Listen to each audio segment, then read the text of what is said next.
तो मैंने आपको लास्ट टाइम बताया था कि मॉलिक्यूलर ऑर्बिटल थ्योरी को हम किस तरह से लिखते हैं और किस तरह से उसके बारे में मैंने उसके जो मॉलिक्यूलर ऑर्बिटल थे आपको बताए थे।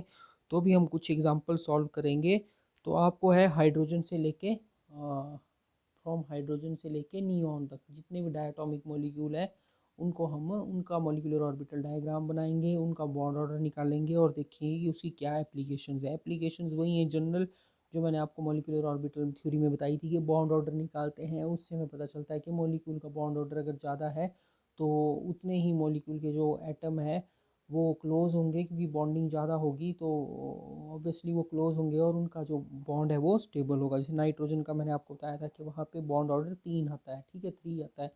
तो इस तरह चलो हम हाइड्रोजन से स्टार्ट करते हैं। तो हाइड्रोजन का जो एटॉमिक नंबर है दैट इज़ 1 और इसके पास एक ही इलेक्ट्रॉन होता है, ठीक है। तो H2 का जो मॉलिक्यूल है that will be written as diatomic molecule H2, ठीक है, होमोन्यूक्लियर डायटोमिक मॉलिक्यूल है ये, ठीक है। तो इसको अगर हम इलेक्ट्रॉन 1 है तो इसकी अगर एटॉमिक कॉन्फ़िगरेशन लिखेंगे तो दैट इज़ 1s1। अगर दो हाइड्रोजन के एटम आपस में पास आ गए तो इनके पास कितने इलेक्ट्रॉन होंगे? टोटल 2 इलेक्ट्रॉन होंगे, ठीक है।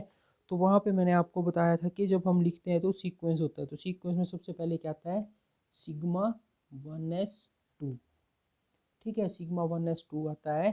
तो इस तरह से हम हाइड्रोजन का जो मॉलिक्यूलर ऑर्बिटल एनर्जी लेवल है वो डिस्क्राइब करते हैं, ठीक है।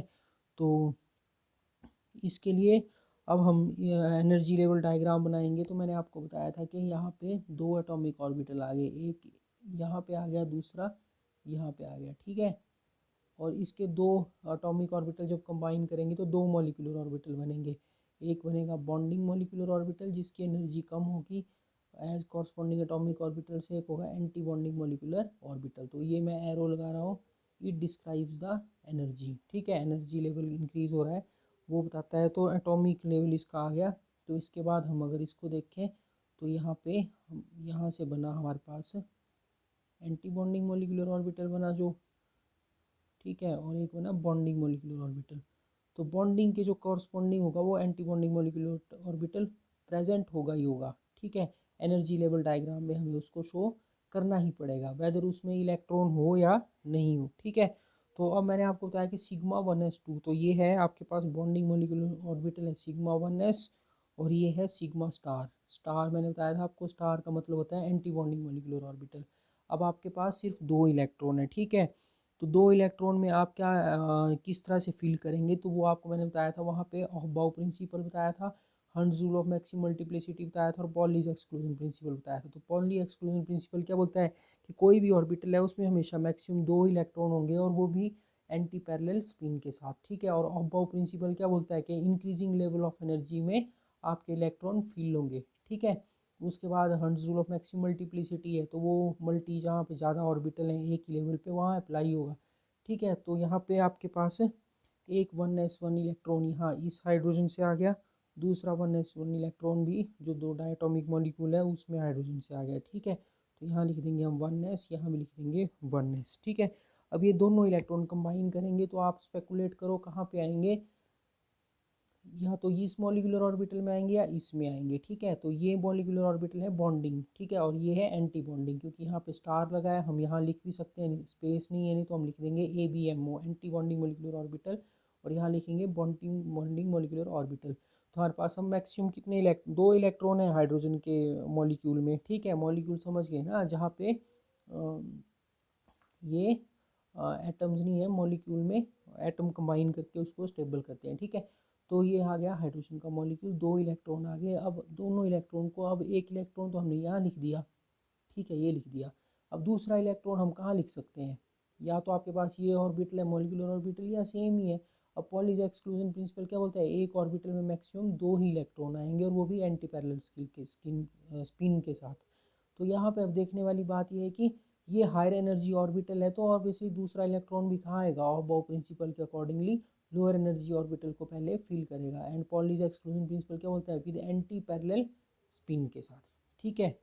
तो ये आ गया। अब इसके लिए बॉन्ड ऑर्डर अगर हमें निकालना है, ठीक है, तो मैं यहाँ लिख देता हूँ bond order is equal to क्या आएगा, number of bonding electron minus number of anti bonding electron divided by 2। तो इसकी वैल्यू कितनी आई, 2 - 0 divided by 2 is equal to 1।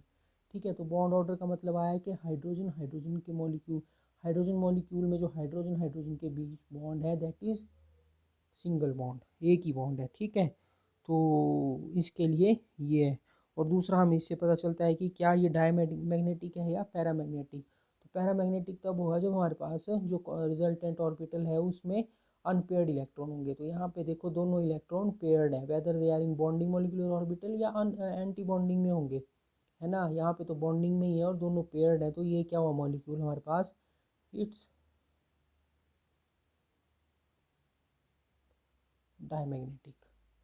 ठीक है, तो इस तरह से ये आ गया हाइड्रोजन। हाइड्रोजन के बाद अगर हमने हाइड्रोजन मॉलिक्यूल के आयन की लिखनी है, यही molecular orbital configuration, molecular orbital electronic configuration, तो हम लिख सकते हैं हाइड्रोजन का आयन जो है दैट इज H2 पॉजिटिव। ठीक है, तो इसके पास एक इलेक्ट्रॉन कम हो गया तो वो लिखना है हमने, तो यहाँ पे हम सिर्फ एक इलेक्ट्रॉन लिखेंगे। ये तो हाइड्रोजन मॉलिक्यूल का है ना मॉलिक्यूलर ऑर्बिटल डायग्राम, तो इसमें दो इलेक्ट्रॉन है, ये देखो, है ना। आयन जो है आपको पता है केटायन है, ये तो केटायन एक इलेक्ट्रॉन के लॉस से बनता है, तो इसके पास as compare to hydrogen neutral molecule क्या हो गया, एक इलेक्ट्रॉन कम हो गया। ठीक है, क्योंकि यूनी पॉजिटिव है, तो इस इलेक्ट्रॉन को नहीं लिखेंगे हम, सिर्फ यहाँ पे एक इलेक्ट्रॉन लिखेंगे, ये लिख दिया या ये लिख दिया। ठीक है, पर एक ही लिखेंगे, स्पिन डायरेक्शन का कोई इश्यू नहीं है, पर जनरली हम ये मतलब ऊपर की ओर जो है एरो लगाते हैं। ठीक है, upward, upward half headed arrow लगाते हैं। तो इसका बॉन्ड ऑर्डर अगर हमें निकालना हो तो यहाँ पे बॉन्ड ऑर्डर कैसे निकालेंगे, H2 मॉलिक्यूल का नंबर ऑफ बॉन्डिंग इलेक्ट्रॉन कितने हैं, यहाँ एक ही होगा। ठीक है, और एंटी बॉन्डिंग तो जीरो है पहले ही, डिवाइडेड बाय 2, तो इट्स हाफ। ठीक है, तो ये है ये क्या है, this is a hydrogen molecule ion. ठीक है, तो हाइड्रोजन मॉलिक्यूल आयन है, इसका बॉन्ड ऑर्डर कितना है, हाफ है। तो उसी तरह अगर इसका एनाइन है मान लो, तो एनाइन में और देखो डिफरेंस क्या है इसमें, एक तो बॉन्ड ऑर्डर यहाँ हाइड्रोजन का जो मॉलिक्यूल था सिंपल हाइड्रोजन का, उसका बॉन्ड ऑर्डर 1 था, इसका आयन का बॉन्ड ऑर्डर हाफ है। दूसरा ये डायमैग्नेटिक है या पैरामैग्नेटिक, हाइड्रोजन का आयन है ना, तो मैंने आपको बताया यहाँ पे एक इलेक्ट्रॉन होगा तो अनपेयर्ड होगा, तो ये क्या होगा, पैरामैग्नेटिक। तो प्रैक्टिकली भी यही फाउंड किया गया। ठीक है, ये पैरामैग्नेटिक था। उसके बाद अगर हीलियम की बात करें हम, मान लो हमें हीलियम का लिखनी है मॉलिक्यूलर ऑर्बिटल कॉन्फ़िगरेशन, तो हीलियम का एटॉमिक नंबर 2 है, तो एक हीलियम के एटम के पास दो इलेक्ट्रॉन है, यहाँ दो हीलियम के एटम है, तो टोटल इलेक्ट्रॉन कितने हुए, 4। तो अगर हमने इसकी लिखनी है तो कैसे लिखेंगे, sigma 1s2 sigma star 1s2, total 4 electron हो गए। तो बोलने का मतलब है, इसी डायग्राम से बता देता हूँ कि दो इलेक्ट्रॉन यहाँ आगे, है ना, फर्स्ट सेकंड, उसके बाद नेक्स्ट हायर एनर्जी लेवल, ये एंटी बॉन्डिंग मॉलिक्यूलर ऑर्बिटल था सिग्मा स्टार वाला, तो यहीं आ गए, है ना, एक ही बात है, ये डायग्राम लिख लो या ऐसे बना लो। पर अगर आपको एग्जाम में पूछा जाता है कि एनर्जी डायग्राम बनाओ हाइड्रोजन के मॉलिक्यूल के लिए या किसी के लिए भी ऑक्सीजन के मॉलिक्यूल के लिए, तो आपको इस तरह से बनाना पड़ेगा, सारे बॉन्डिंग और anti bonding molecular orbital fill करके दिखाने पड़ेंगे, एक इलेक्ट्रॉन यहाँ से आ रहा है।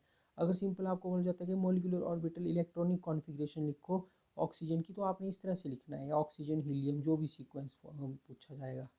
ठीक है, तो अभी इसका बॉन्ड ऑर्डर अगर हमें निकालना है तो बॉन्डिंग इलेक्ट्रॉन यहाँ पे दो हैं। ठीक है, यहाँ दो आएंगे, दो इलेक्ट्रॉन, और दो क्या है, एंटी बॉन्डिंग है। ठीक है, 2 - 2 divided by 2, 2 - 2 is equal to 0 divided by 2, तो बॉन्ड ऑर्डर क्या आ गया, 0। इसका मतलब है कि हीलियम हीलियम में जो बॉन्ड है वो ज़ीरो है, कोई बॉन्ड ही नहीं है, तो इसका मतलब है कि हीलियम का मॉलिक्यूल जो एग्जिस्ट ही नहीं करना चाहिए। ठीक है, तो प्रैक्टिकली भी हीलियम का मॉलिक्यूल जो है दैट डजंट एग्जिस्ट। ठीक है, तो आपसे ऐसे पूछा जा सकता है कि what is the bond order of helium molecule, और describe how, describe on the basis of molecular orbital theory that whether the molecule of helium will exist और नॉट एंड वाई। ठीक है, तो आप लिखेंगे कि हीलियम के मॉलिक्यूल में 4 इलेक्ट्रॉन होने चाहिए, दो एक हीलियम से दो दूसरे हीलियम से, टोटल 4 इलेक्ट्रॉन, और उसकी ये मॉलिक्यूलर ऑर्बिटल कॉन्फ़िगरेशन होगी। फिर उसका बॉन्ड ऑर्डर निकालेंगे, बॉन्ड ऑर्डर 0 आएगा, तो मतलब हीलियम हीलियम के बीच में कोई बॉन्ड नहीं है। ठीक है, तो इससे हमें पता चलता है कि 0 bond order value indicates that there is no net bonding and helium molecule should not exist, है ना, and in fact there is no experimental evidence for the existence of this molecule. ठीक है, तो इस तरह से आप इसको डिस्क्राइब कर सकते हो। ठीक है, तो हीलियम के बाद नेक्स्ट है, मतलब हीलियम का आयन भी पूछ सकते हैं आपसे, जैसे ऑक्सीजन का हाइड्रोजन का लिखा हमने H2 पॉजिटिव, दूसरा हीलियम 2 पॉजिटिव का भी पूछ सकते हैं। तो हीलियम 2 पॉजिटिव का चलो लिख लेते हैं यहाँ पे, हीलियम 2 पॉजिटिव। तो इसके पास टोटल इलेक्ट्रॉन होंगे 3, तो इसके लिखेंगे sigma 1s2 sigma star 1s1। अब कितना होगा, बॉन्डिंग इलेक्ट्रॉन 2 हैं, एंटी बॉन्डिंग 1 है, 2 - 1 divided by 2, 2 - 1 is equal to 1 divided by 2 is equal to half. तो मतलब हीलियम के मॉलिक्यूल में बॉन्ड ऑर्डर कितना होगा, हाफ होगा। ठीक है, तो मतलब बोलने का मतलब बॉन्ड ऑर्डर की वैल्यू 0 से अलग है, तो इट मीन्स कि मॉलिक्यूल एग्जिस्ट कर रहा है। जैसे यहाँ पे तो 0 ही आ गया था बॉन्ड ऑर्डर, तो हीलियम का मॉलिक्यूल एग्जिस्ट करता नहीं था। तो जो एक्सपेरिमेंटल एविडेंस है वो भी यही बताते हैं कि हीलियम का जो आयन है उसमें बॉन्ड ऑर्डर क्या होता है, हाफ होता है। और साथ में एक बात और पता चल गई, यहाँ पे देखो एक अनपेयर्ड इलेक्ट्रॉन, 3 इलेक्ट्रॉन थे ना, तो इसी मॉलिक्यूलर ऑर्बिटल एनर्जी डायग्राम से मैं आपको बताता हूँ कि 1, 2 और तीसरा इलेक्ट्रॉन यहाँ आएगा हीलियम 2 पॉजिटिव आयन में। तो ये इलेक्ट्रॉन क्या है, अनपेयर्ड इलेक्ट्रॉन है।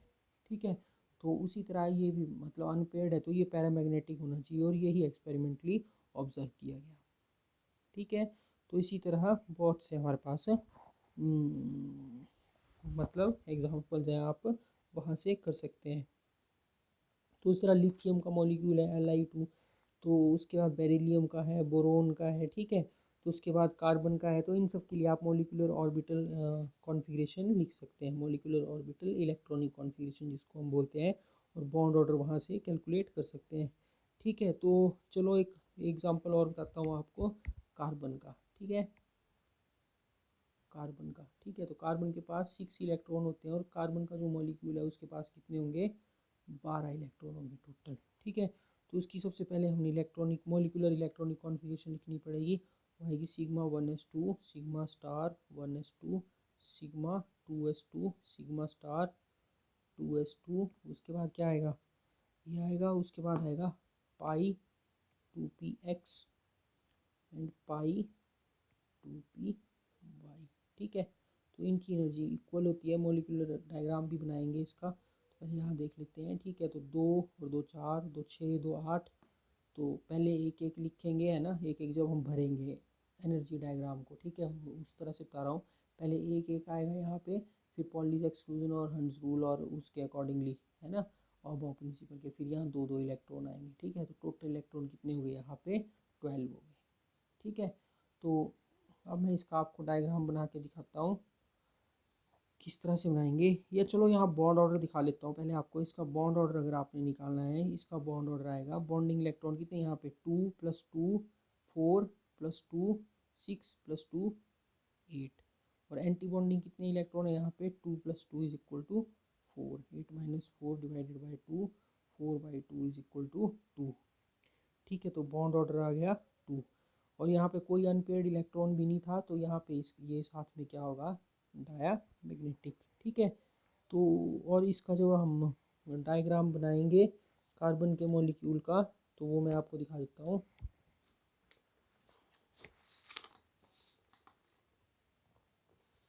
तो सबसे पहले क्या आता है, 1s ऑर्बिटल आता है। ठीक है, तो यहाँ आप एक साफ सा डायग्राम बना सकते हो।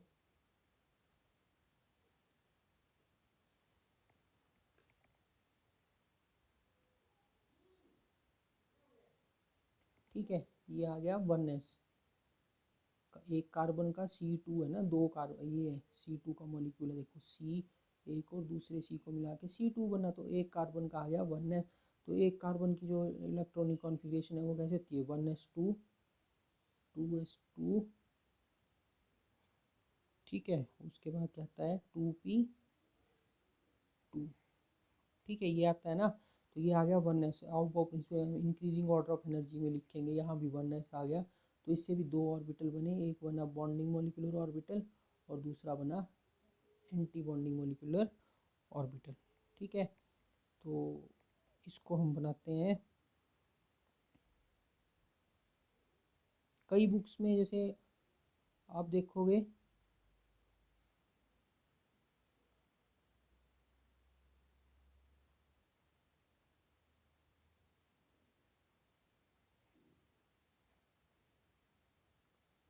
ठीक है, कई बुक्स में ये जो यहाँ लाइन लगाई है, यहाँ बीच बॉक्स से दी होती है, तो वो एक ही बात है, यहाँ से लगा लो या यहाँ से, बस आपने सिमेट्रिकल बनाना है। मतलब जैसे आप इसमें लगा रहे हो वैसे यहाँ होनी चाहिए, ये नहीं कि यहाँ आपने यहाँ बीच से लगा दी, ये लाइन है इस तरह से ऊपर को, और यहाँ ये नीचे से लगाई।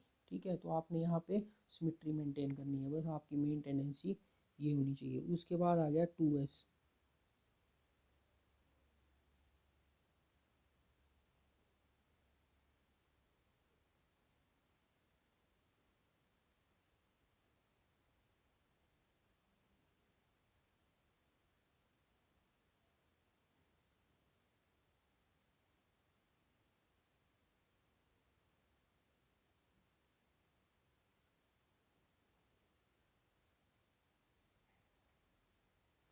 ठीक है, तो ये आ गया 2s, है ना। उसके बाद कौन सा आएगा, 2p आएगा। देखो 1s आ गया, 2s आ गया, 2p। इलेक्ट्रॉन हम बाद में लिखेंगे। 2p आ गया, तो 2p में टोटल कितने ऑर्बिटल होते हैं, देयर आर 3 ऑर्बिटल्स।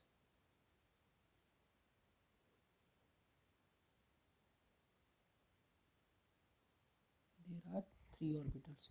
ठीक है, तो 3 ऑर्बिटल हैं, और इस तरह से हम को फिल करेंगे। तो यहाँ पे हाँ, जैसे मैंने बोला ये बॉक्स के नीचे से लगानी लाइन, तो यहाँ भी हमें नीचे से ही लगानी चाहिए थी, पर मैंने यहाँ लिख दी है। तो आपने एक सिमेट्रिकल सा डायग्राम बनाना है ताकि देखने में सिमेट्रिकल लगे। ठीक है, तो 2p के केस में यहाँ क्या होगा, 2 ऑर्बिटल यहाँ आएंगे नीचे, एक ऑर्बिटल ऊपर आएगा। ठीक है, और एक ऑर्बिटल यहाँ आएगा। ठीक है, तो इसको इस तरह से आपने रिप्रेजेंट करना है।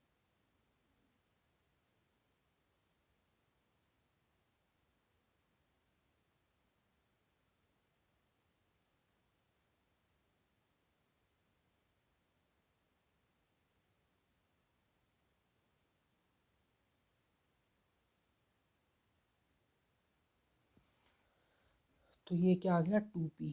तो 2p में क्या आता है, x y एंड z हमेशा। ठीक है, x y z 3 ऑर्बिटल होते हैं p में। तो ये आ गया 2p, सब शेल आ गई है। ठीक है, तो इस तरह से, और यहाँ पे ये क्या आ गया, इसको बोलते हैं पाई 2px, पाई 2py ये, और ये क्या आएगा, सिग्मा 2pz। ये मैंने ऊपर लिख दिया। यहाँ पे आ गया पाई, इसके कॉरस्पॉन्डिंग एंटी बॉन्डिंग जो आ गया, pi star 2px, pi star 2py, ये आ गया सिग्मा स्टार 2pz। ठीक है, तो ये आ गया ऑर्बिटल्स। तो अब हम इनको फिल करेंगे। देखो, तो फिल करने के लिए सबसे पहले क्या आता है, 1s2, है ना। तो 1s2, तो 1s2 के 2 इलेक्ट्रॉन एक कार्बन के, ठीक है, दूसरे कार्बन के यहाँ आ गए, 1s2 है ना। तो टोटल 4 इलेक्ट्रॉन है, अब हमने इनको फिल करना है बॉन्डिंग और एंटी बॉन्डिंग में। तो ये आपको बताया था मैंने, सिग्मा 1s आ गया, और ये आ गया सिग्मा स्टार 1s। तो 4 इलेक्ट्रॉन है टोटल, तो 4 इलेक्ट्रॉन इन 2 ऑर्बिटल में डिस्ट्रीब्यूट करने हैं। तो आपको पता है एक ऑर्बिटल में मैक्सिमम कितने इलेक्ट्रॉन आ सकते हैं, 2 electron with anti parallel spin, है ना। तो Pauli's exclusion principal, hertz rule और ऑपा प्रिंसिपल के अकॉर्डिंगली। ठीक है, तो 2 इलेक्ट्रॉन ये लिख दिए, और ये आ गया सिग्मा 1s2 हो गया। तो ठीक है, 2 इलेक्ट्रॉन जो 4 में से 2 यहाँ आ गए, 2 आप यहाँ लिखो, तो ये क्या आ गया, सिग्मा स्टार 1s2। ठीक है, तो total 4 electron as per Hund's rule of बॉ principle and Pauli's exclusion principle हमने फिल कर दी। उसके बाद उस तरह 2s2 के आगे, ठीक है, मतलब ये 2 इलेक्ट्रॉन आ गए, 2 इलेक्ट्रॉन आ गए। तो इसको हम यहाँ पे इस तरह से फिल करेंगे। तो ये भी क्या आ गया, sigma 2s2, sigma star 2s2। ठीक है, उसके बाद जो नेक्स्ट आया वो आया यहाँ पे। तो अब इसको फिल करेंगे, तो हमारे पास कितने इलेक्ट्रॉन थे, 2 इलेक्ट्रॉन थे। ठीक है, तो 2 ये आ गए, ये भी हमने हर्ट्ज रूल और ऑफ प्रिंसिपल अप्लाई किया, जैसे मैक्सिमम मल्टीप्लिसिटी। तो यहाँ पे ये 2 इलेक्ट्रॉन यहाँ से आ गए, 2 यहाँ से आ गए। अब इनको फिल करना है, तो किस तरह से फिल करेंगे, 1 2 टोटल 4 हो गए ना, ये 1 2, तो एक इलेक्ट्रॉन यहाँ आ गया, फिर दूसरा electron as per Hund's rule of maximum multiplicity, अगर next orbital same energy level पे अवेलेबल है तो वहाँ जाएगा। ठीक है, सेम एनर्जी लेवल पे एक ऑर्बिटल और था हमारे पास, ये पाई 2p ऑर्बिटल, ठीक है। तो अब बचे 2 इलेक्ट्रॉन और थे, टोटल 4 थे ना। तो तीसरा इलेक्ट्रॉन भी, अब पॉलीज एक्सक्लूजन प्रिंसिपल क्या बोलता है कि एक इलेक्ट्रॉन मैक्सिमम एक ऑर्बिटल में 2 इलेक्ट्रॉन आ सकते हैं और एंटी पैरेलल स्पिन के साथ, ठीक है। तो यहाँ आ गया। अब बचा फोर्थ इलेक्ट्रॉन, तो वो भी सेम एनर्जी लेवल पे ऑर्बिटल हमारे पास अवेलेबल है और उसमें स्पेस भी अवेलेबल है, तो ये आ गया, ठीक है। तो ये बना इसका एनर्जी लेवल। और एक बात हमेशा मैंने आपको बताई है हमेशा कि यहाँ पे एरो जरूर लगाना है और साथ में लिखना है एनर्जी, कि एनर्जी इंक्रीज कर रही है। तो this is the molecular orbital energy diagram for the carbon. तो इसी तरह आपने और भी मॉलिक्यूलर ऑर्बिटल एनर्जी डायग्राम है, तो उसका ध्यान रखना है। ऑक्सीजन का भी फिल करना है, पर ऑक्सीजन में हमेशा एक चीज़ चेंज हो जाती है, मतलब कार्बन से आगे कार्बन और नाइट्रोजन तक यही सीक्वेंस चलेगा, ठीक है। तो नाइट्रोजन में 2 इलेक्ट्रॉन जैसे और आगे है ना, तो नाइट्रोजन जैसे N2 का मॉलिक्यूल किससे बना है, N+N है ना। एक N के पास 7 इलेक्ट्रॉन है, दूसरे के पास भी, तो टोटल कितने हो गए यहाँ पे 14 इलेक्ट्रॉन। तो 14 को आपने यहाँ फिल करना है। तो जैसे कार्बन के लिए तो 12 यहाँ आ गए थे, है ना, बॉन्डिंग बॉन्ड ऑर्डर मैंने बता दिया। तो जो नेक्स्ट 2 इलेक्ट्रॉन है वो कहाँ आएंगे, यहाँ पे आएंगे फॉर नाइट्रोजन। तो 2 इलेक्ट्रॉन यहाँ आएंगे और नाइट्रोजन के पास यहाँ भी 2p3 है नाइट्रोजन की, 1s2 2s2 2p3 है ना। तो यहाँ अगर मैं नाइट्रोजन का लिखना है तो इस तरह से लिखूँगा, ठीक है। बाकी सब चीज़ें सेम है, यहाँ पे 3 इलेक्ट्रॉन है 2p3, ठीक है। तो टोटल 6 है, 1 2 3 4 और फिफ्थ एंड 6। तो इसका, अच्छा मैं आपको बता रहा था ऑक्सीजन के केस में, तो ऑक्सीजन के केस में ये ऑर्बिटल अपनी पोजीशन चेंज कर लेंगे, बाकी हर चीज़ सेम रहेगी। तो ये पोजीशन चेंज कर लेंगे, सिग्मा 2p z नीचे आ जाएगा और पाई 2px और पाई ऊपर चले जाएंगे, ठीक है। और ये बाकी सिग्मा स्टार 2pz ये टॉप में ही रहेगा और इसी तरह से आएगा, ठीक है। तो इस तरह आप होमोन्यूक्लियर और हेटेरोन्यूक्लियर की लिख सकते हैं, क्या लिख सकते हैं, और कॉन्फ़िगरेशन, ठीक है। और बॉन्ड ऑर्डर भी कैलकुलेट कर सकते हैं, तो बॉन्ड ऑर्डर भी आप निकाल सकते हैं। और बॉन्ड ऑर्डर मैं आपको एक यहाँ लिख देता हूँ, bond order is inversely proportional to the bond length, sorry, inversely proportional to the bond length। तो इसका बोलने का मतलब क्या हुआ, बोलने का मतलब ये हुआ कि मान लो आपके पास ऑक्सीजन, आपको पूछा है पेपर में O2 पॉजिटिव और O2 नेगेटिव में किसकी बॉन्ड लेंथ ज़्यादा होगी, तो आपको कैसे पता चलेगा। आपको सबसे पहले क्या निकालना पड़ेगा, बॉन्ड ऑर्डर। बॉन्ड ऑर्डर कहाँ से निकलेगा, ये इस कॉन्फ़िगरेशन से, ठीक है। वहाँ पे एनर्जी लेवल नहीं पूछा, तो आपने सिंपल जो मैंने लास्ट पेज में आपको कॉन्फ़िगरेशन ये निकाल के लिखी थी, ये देखो इस तरह से लिखनी है और बॉन्ड ऑर्डर कैलकुलेट करना है। तो बॉन्ड ऑर्डर जिसका जितना ज़्यादा होगा उसकी बॉन्ड लेंथ उतनी ही कम होगी, ठीक है। जैसे यहाँ पे बॉन्ड ऑर्डर आता है इसका, O2 पॉजिटिव का आता है 2.5, O2 का आता है 2 और O2 नेगेटिव का आता है 1.5। तो ऑब्वियसली ये इसका बॉन्ड ऑर्डर सबसे ज़्यादा है, तो इसकी बॉन्ड लेंथ सबसे कम होगी as compare to O2 and O2 negative में। तो इस तरह आपसे कोई भी पूछा जा सकता है किसी का भी, कि आपके पास जैसे N दिया है, ठीक है, नाइट्रोजन, ठीक है, तो आपको पूछा N2 पॉजिटिव या N पॉजिटिव, 3 पूछ लिया और पूछा कि इनमें से किसका बॉन्ड ऑर्डर या किसकी बॉन्ड लेंथ सबसे कम होगी या ज़्यादा होगी। तो वही है, आपने वो molecular orbital energy, molecular orbital electronic configuration लिखनी है, फिर उसका ऑर्डर निकालना है और वो आपने इस तरह से कैलकुलेट करके बॉन्ड ऑर्डर निकाल के, जो मैंने लास्ट पेज में भी आपको बताया, उस तरह से निकाल के आपको वहाँ से पता लगा सकते हो। तो bond order is inversely proportional to bond length. तो बॉन्ड लेंथ जितनी कम होगी उसका मतलब बॉन्ड ऑर्डर उतना ही ज़्यादा है, ठीक है। तो अगर इसमें कोई प्रॉब्लम आएगी तो पूछ लेना, पर यहाँ से आपको पक्का एक क्वेश्चन आएगा अप टू 5 मार्क्स का, या तो कॉन्फ़िगरेशन आएगी निकालने को, कॉन्फ़िगरेशन लिखो, कॉन्फ़िगरेशन ना नहीं आई तो इस तरह का क्वेश्चन आएगा, ये आपसे पूछा जाएगा कि बॉन्ड ऑर्डर क्या है या बॉन्ड लेंथ का सीक्वेंस निकालो। ये हमेशा आता है, किसी एंट्रेंस एग्ज़ाम में जाओगे वहाँ पे भी आएगा और कहीं पे भी आ सकता है। और ये सब्जेक्टिव क्वेश्चन आता है इस तरह से कि C2N2 या कोई कार्बन मोनोऑक्साइड है उसका आप मोलिकुलर ऑर्बिटल एनर्जी डायग्राम बनाओ, ठीक है। तो ये आपने ढंग से करना है।